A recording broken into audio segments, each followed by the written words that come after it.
Hello, everyone, and welcome to this webinar, which celebrates the importance of health and safety in workplaces.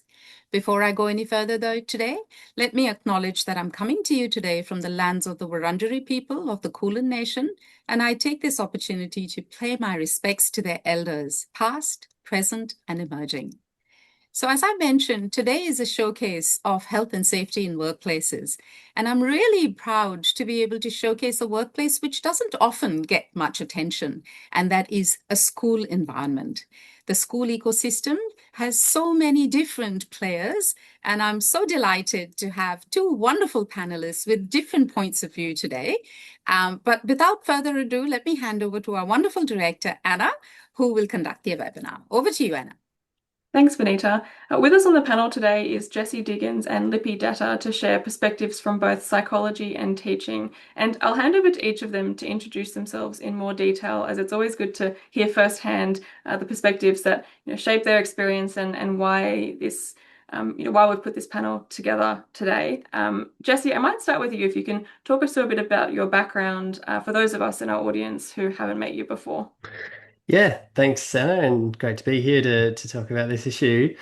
My qualifications are educational and developmental psychologist. But before kind of getting to that point, the journey was like many people, kind of going to uni and exploring exactly what I might do. And I did want to be a teacher actually for a long time. And I thought, oh, I like Indonesian, I like psychology. I wonder if I can do those things together. And I started working in, I guess that kind of youth work, social work sort of space, and was really inspired when we would meet with a role that was called a therapeutic practitioner and facilitate these great discussions. And I sort of started to think, oh, like imagine if you could do that in schools and be able to have the key kind of, parents and teachers and leaders in the school all having this really collaborative and productive discussion about the student.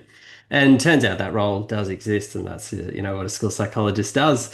And so once I sort of locked that in, I started on that journey. It's a bit of a long pathway of study, but a rewarding one. And coming out of it, I worked in a specialist school actually for 5 years or so. So some of the most complex kiddos in the state, very either withdrawn or have been, expelled from schools previously. And it was a very flexible learning environment. And so that's where I cut my teeth.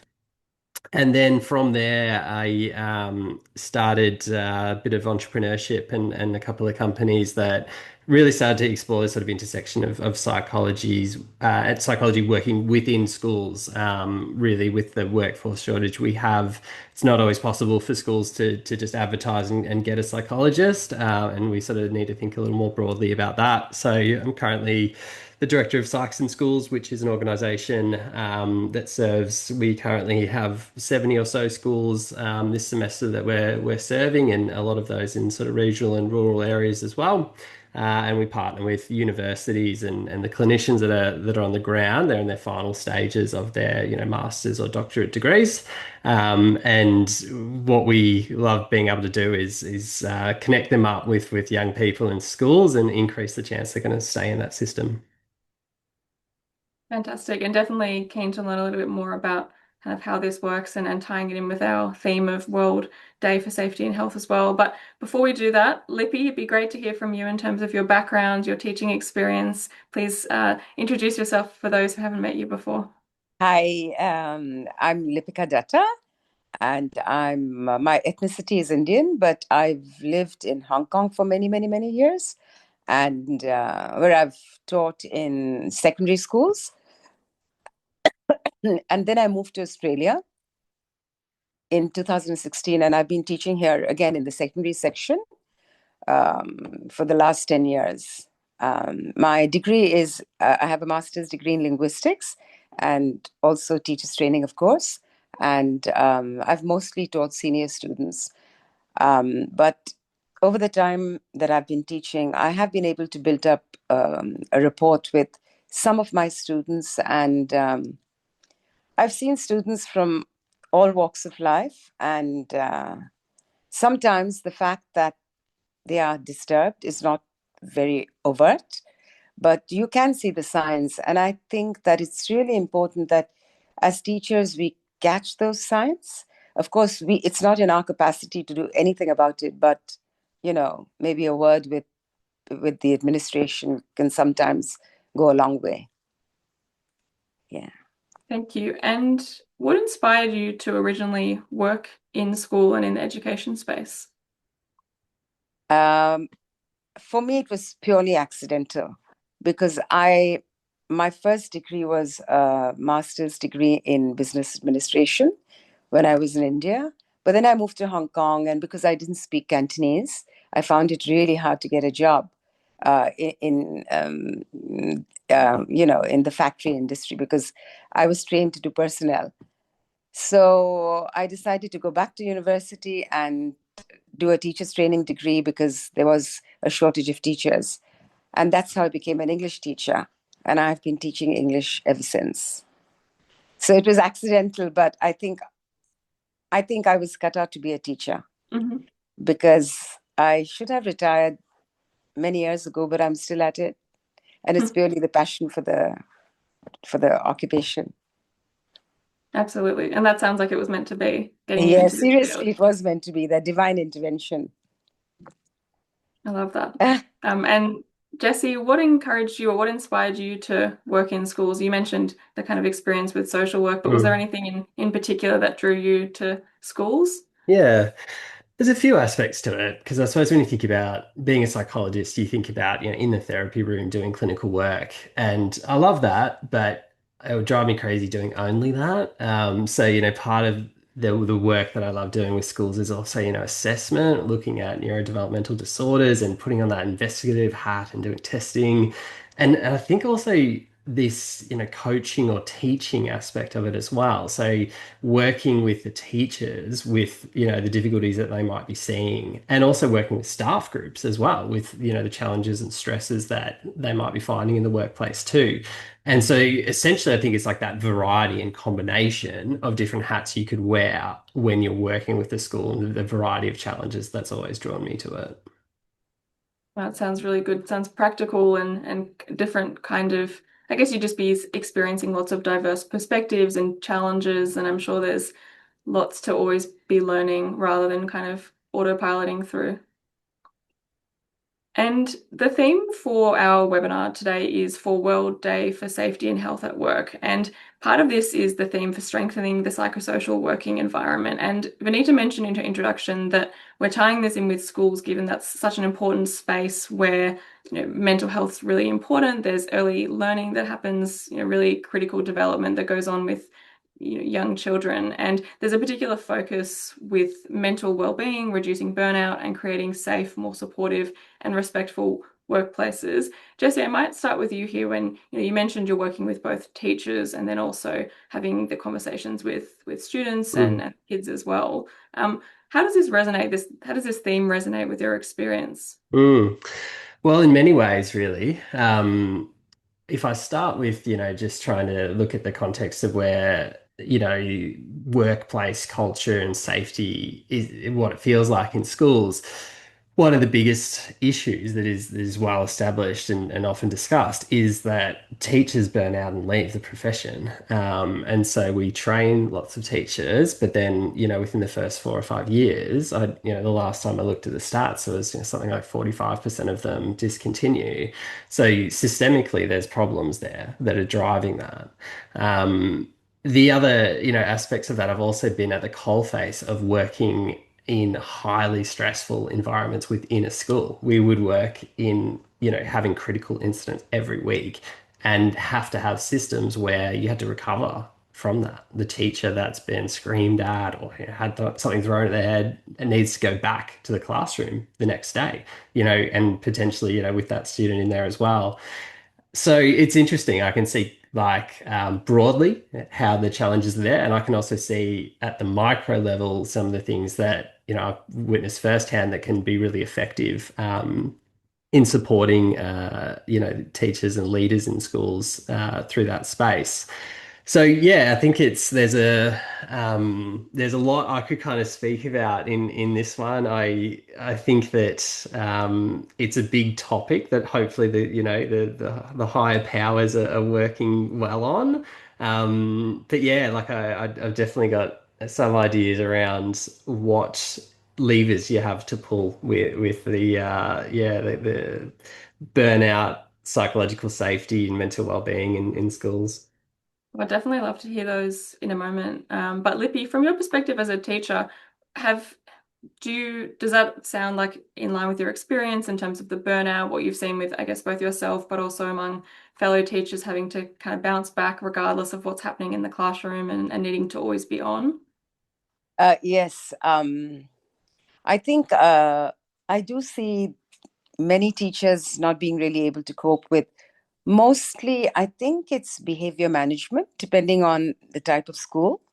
Um, my experience at Dandenong High School was, well, initially I went to the school as a casual relief teacher. Excuse me.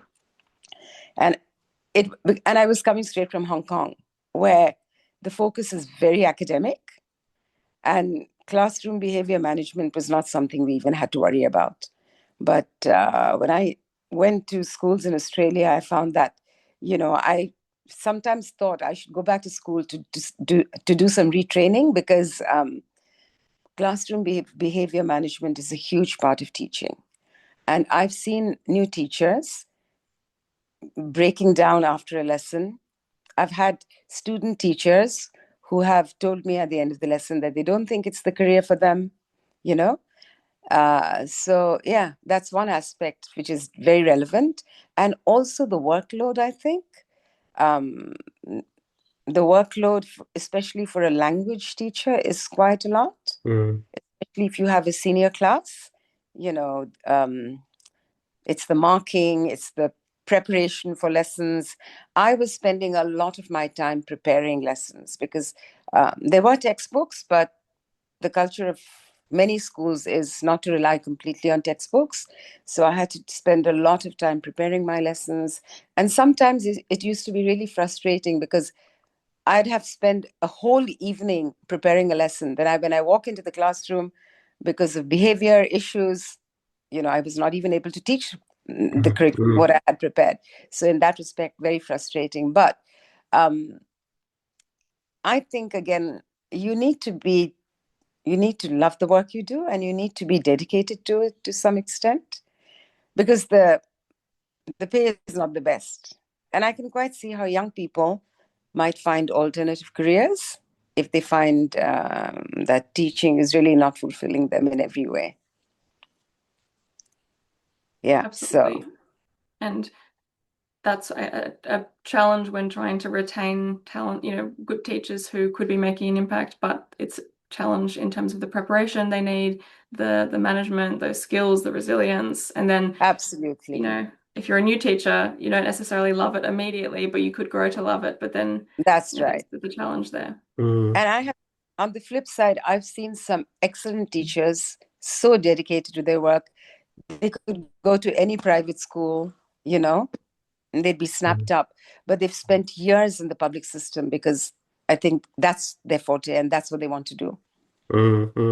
Be really Yeah, interesting to see like the pie chart of distribution of like how much is teaching versus, kind of administrative tasks. And I can imagine there's so much more bureaucracy than in the past, where you had a lot more freedom and agency to sort of teach and make decisions. And, the examples coming to mind is that if you're going to do an excursion or something like that, there's the paperwork of, risk mitigation plans and this and that or whatever kind of thing. And all of those things, all of those administrative components probably shrink that slice of the pie chart that is just purely teaching as well. absolutely. And, mandatory meetings, so often I think it's compulsory that teachers attend 2 meetings per week. And sometimes, I mean, some of the meetings are really useful, but sometimes, you don't take away a lot from the meeting. And so I have felt that I might have spent that time better focusing on my teaching. So yeah, all that admin stuff really gets in the way. Absolutely. And that does make it challenging to be fully present in the classroom, I imagine, then when there are other Yes. challenges that come up, there's less Yeah. capacity to deal with it. Right.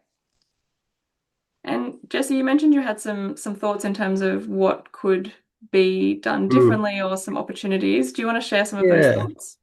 Well, I mean, from my experience, like sort of being on the ground and working with a leadership team where we're trying to solve for this kind of things. It's a few years ago now, but one of the frameworks that I found most useful is called the JDR framework, which stands for Jobs, Demand, and Resources. So it's this occupational health framework, and it's pretty simple to explain that essentially that if you've got someone who's overwhelmed, you've got two levers to pull. Either you reduce demands or you add resources. And so the reducing demands is a tricky thing because you can't necessarily just be like, oh, we're gonna half the kids in your class kind of thing or whatever, or we're gonna, suddenly, half the load of classes you're teaching or whatever. So there might be things you can do around reducing demands, but adding resources is probably where there's more potential. And one thing that's always fascinating to me is that in psychology, what we are very familiar with is this idea of supervision, which is, what other people might associate with like mentoring and coaching as well. And when I speak with teachers, it seems very independent as they move through their career, as to they're either just lucky that they have like a great leader who sort of takes them under the wing, or then some schools might have an optional kind of thing to do some coaching or whatever. But if I contrast that to psychology, it's sort of like you have a supervisor who is sort of like overseeing sort of everything you're doing. And if you have a great one, they're also a very close mentor that you're meeting with very regularly.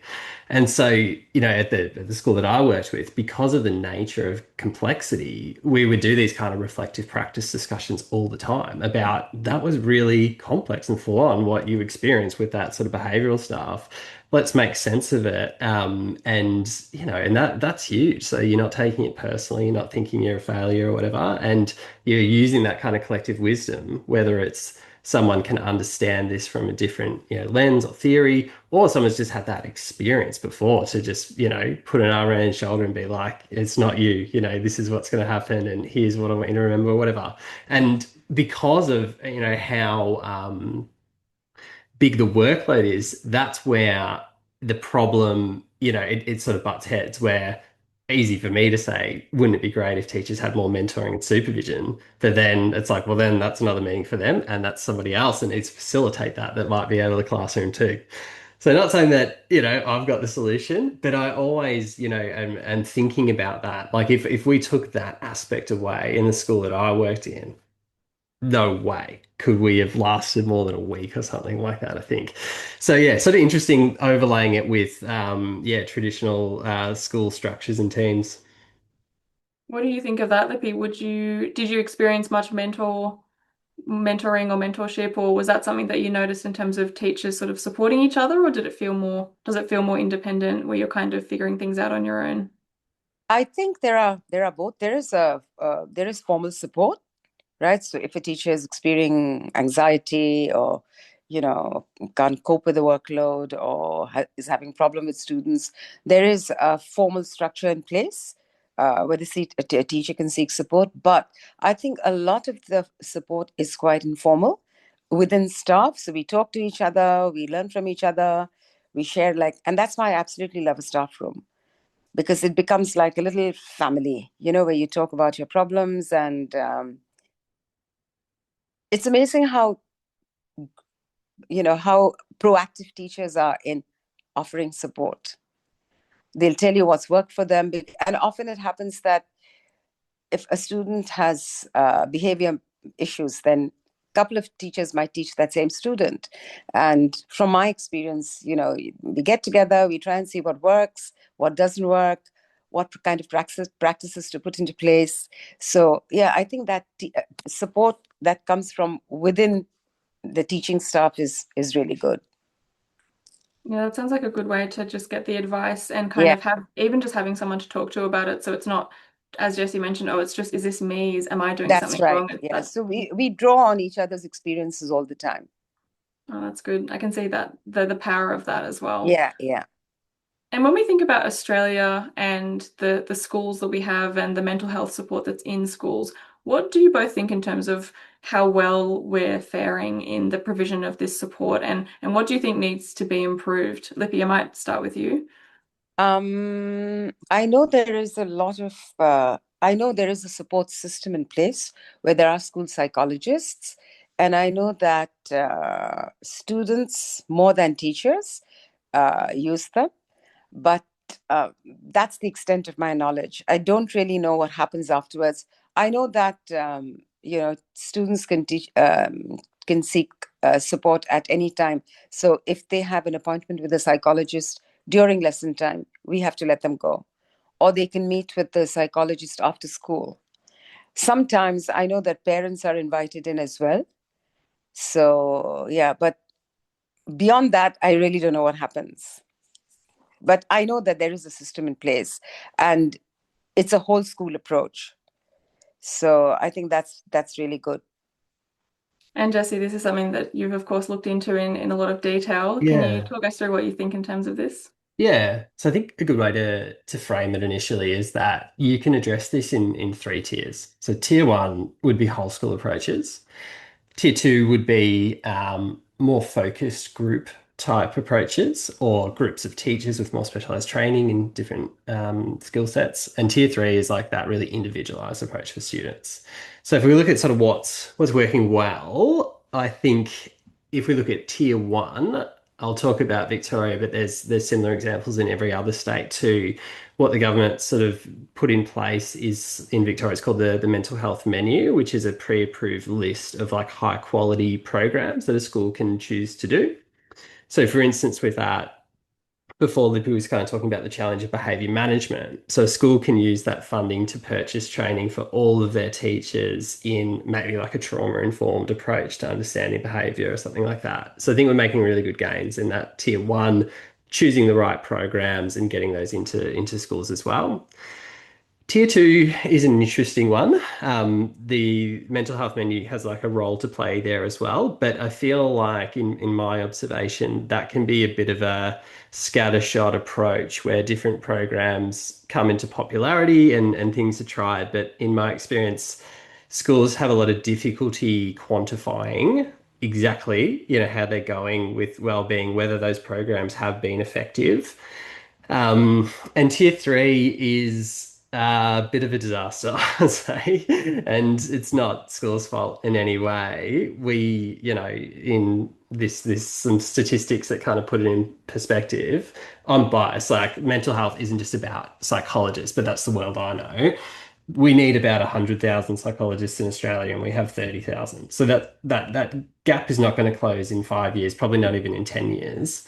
In school psychology, the recommended ratio is one full-time psychologist per 500 students. And I actually just crunched the numbers on the work health force data recently, and we're at about 1 to 2,400 or something like that. So we really have a really long way to go with having enough kind of clinicians and boots on the ground to be doing this.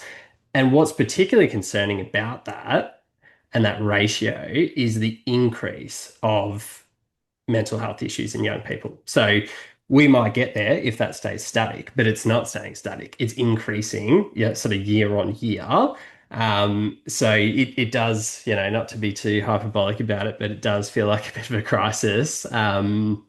Where we were just sort of not keeping pace with that need as it's kind of growing as well. So yeah, I think that there's both instances of programs that have been well developed, schools sort of, in a position to be guided clearly of what they can choose and strong evidence base behind them. And often they can be supportive not just for students, but for the whole staff group as well, in terms of their sort of, attitudes and toolkits and belief and self-efficacy. So yeah, I think we've got some really good progress, but I think the biggest challenges really sit in that, 5% of kids that are not going to respond to, whole school approaches. And it's interesting because the changes with the NGIS cutting back a huge amount of funding in early intervention. So this will particularly affect primary schools. when you've got a sort of 8-year-old autistic kid, previously they'd have, an NDIS plan. And what we can see when we're reading the signs of policy change is that no longer will that be the case where they have a plan where they can go engage privately. Instead, there'll be big organizations, including schools, that will have more funding to provide supports for, and that means probably delivered by teachers. It means, things for parents and stuff like that too. So it's an interesting time where there's opportunities and challenges in that space. And what do you think needs to, what could make a difference? You mentioned funding, which I think is, of course, a big one that can be challenging to address. But yeah, what do you think could make a difference in Hmm. this space?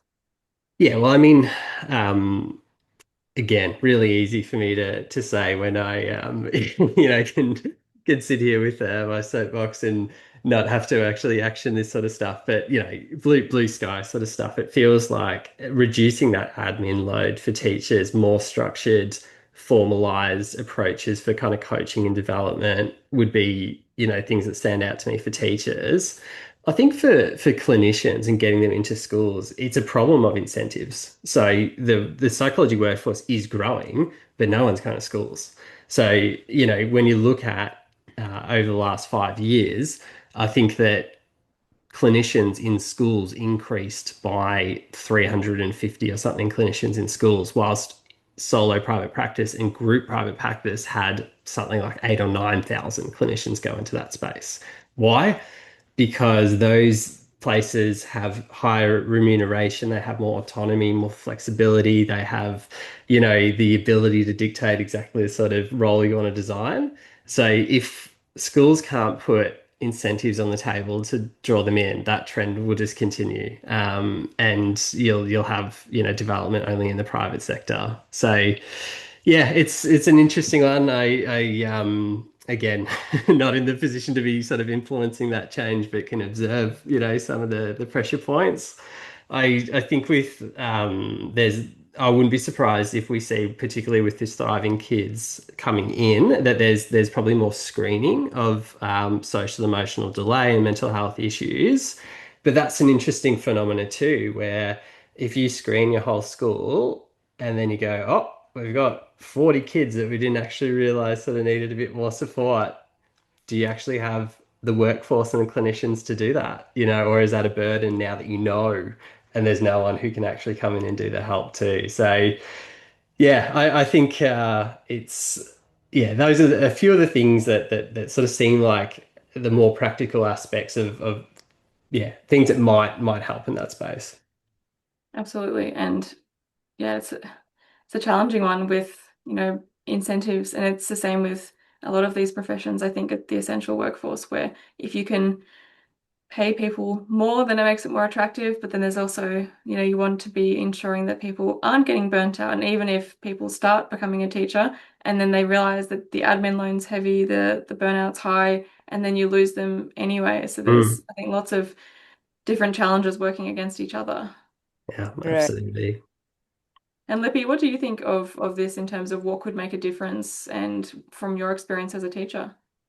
Um, in my experience, I find that the mental health issue is becoming a lot more serious as time goes on.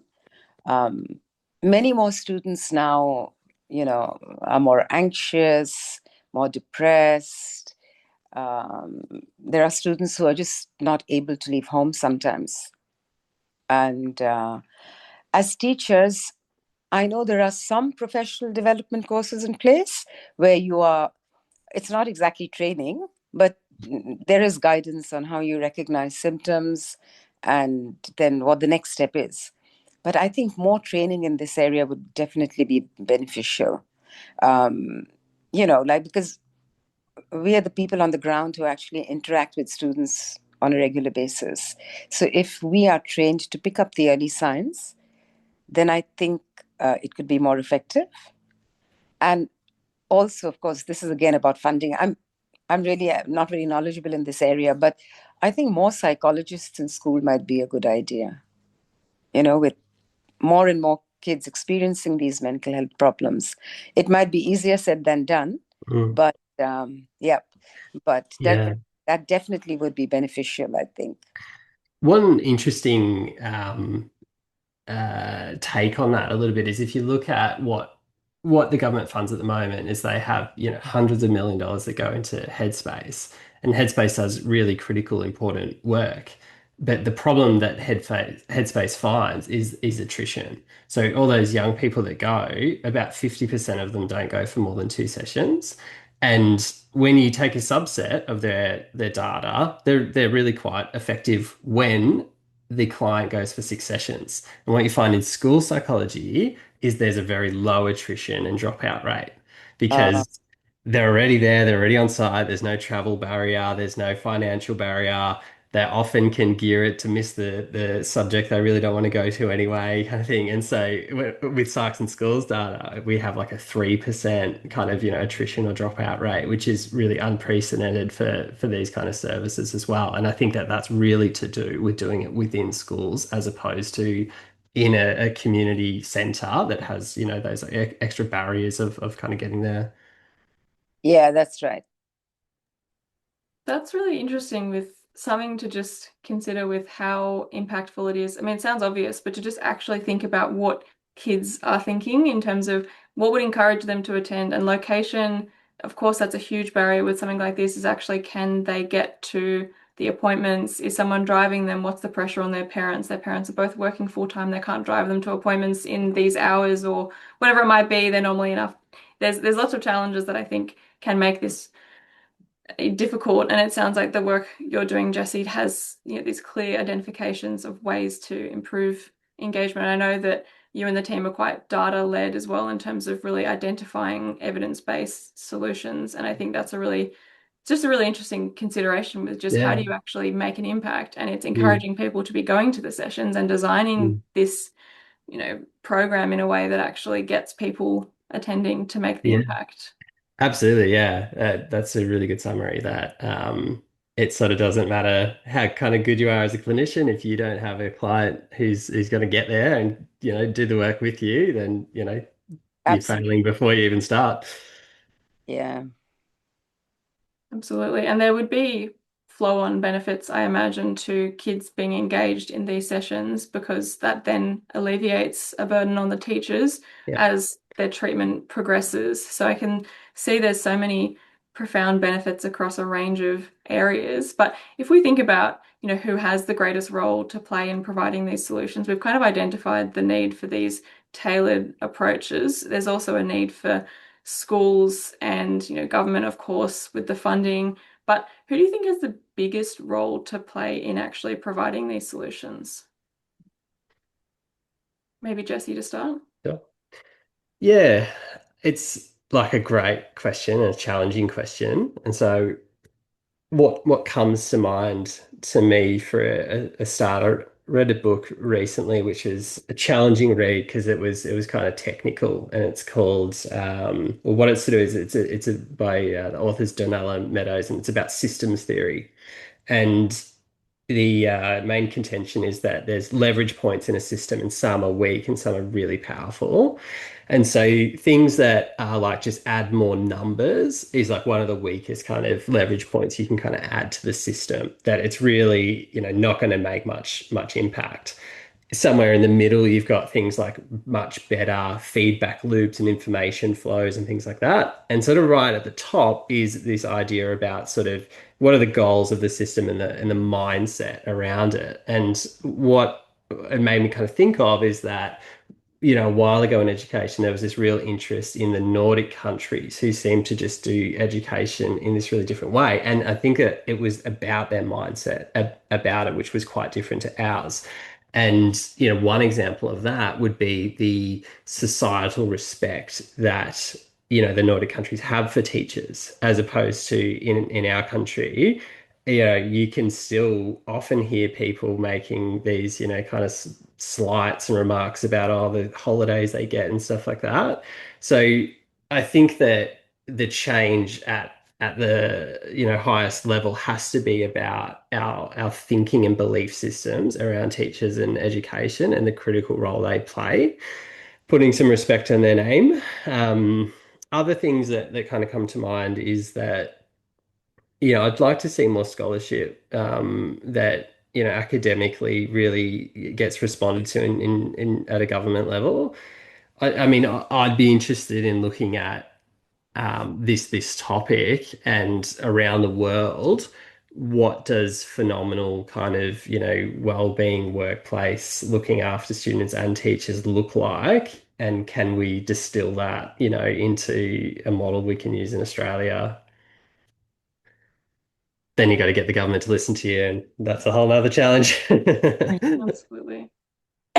That's a really good point about the way people think about teaching. And it seems like one of those things that's really obvious where, of course, teachers are important because they're shaping the future adult generation, which I think when you stop and think about it, it makes a lot of sense. But then, of course, there's perceptions about the marks you need to be a teacher, the way universities set up the courses, the way people's perceptions based on the teachers they've had, the teachers they know, the teachers they hear about. There's a lot of different moving parts beyond.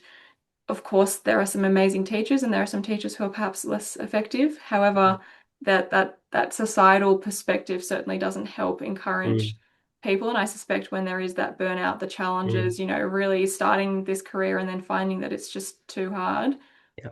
does add that extra. Yeah. Yeah. And of the new students that, are coming into schools, the sector that's getting the most enrollments is the private sector, which might be a reflection of lack of confidence in if I'm going to the government school, I don't trust that the education is going to be good enough. So I have to find the money to go to a private school or something like that too, which is a shame. And again, like, what you would want is the opposite kind of thing, where it's like, absolutely the closest school to me and what's going to work for our family. I fully trust in that, but I don't think that seems to be the reality at the moment. Well, obviously it is for some, but not for others. Yeah. Definitely. Yeah, And there's, yep, please. sorry, I think I agree with Jesse there because um, I think the feeling that I've got is that if a student goes to a government school, that student is probably a mediocre student, or you know,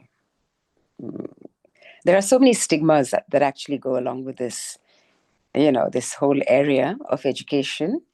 And also, I think that parents these days, young parents, I'm not saying there's anything wrong with listening to their children, but they need to put some trust in the schools and teachers as well. Like if there is a behavior log about a student, then the parent should try and believe the teachers as well, if you know what I mean. I'm not saying that this is true for every parent, but there is that element of, where it's probably the school and not my child, if you know what I mean. Yeah. Yeah. Yeah. The schools Absolutely. and, I mean, parents should work with the school. Mm-hmm.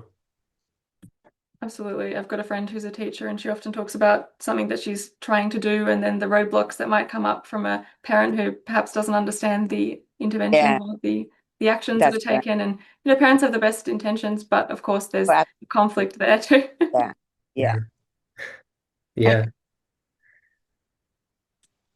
In terms of looking to the future, I'd love to know from both of you what you're optimistic about, what you think maybe is heading in the right direction, or areas that you think we've seen some positive improvements. So yeah, it'd be good to think about what's looking good, or what do you think has scope for genuine change that you think is heading in the right direction. Jesse? When I've spoken with principals lately, a few of them have commented that they feel like that sort of burnout crisis, so like we're starting to get on the other side of that. And that's a complex phenomenon to work out what happened exactly. So I think particularly in the years of sort of, 2023, 2024, 2025, this seems to be a bigger issue. And yeah, so early days. And it might be that, it's still part of that COVID shake-up where everyone's kind of questioning their roles and factors like that. So hopefully, we see that continue where there's higher satisfaction. And I think that the government is looking at, the admin burden on teachers and freeing them up to just teach, and I think that once, you can look at what are the um, all the tasks and demands that are required, and how do we get that in balance, and how do we make sure that there's time for teaching and just connection with kids, and coaching and this and that. I suspect like that's where there'll be some good growth. But I feel like I'm kind of speaking out of school a little bit. I'm sure there's so many experts that are working on this exact problem that have much more advanced, theories of change here, kind of thing. So I think that probably the standout thing for me has been the effort to initially get mental health practitioners in school. That was great leadership from Victoria about moving from like the chaplaincy model to a sort of more scientific model.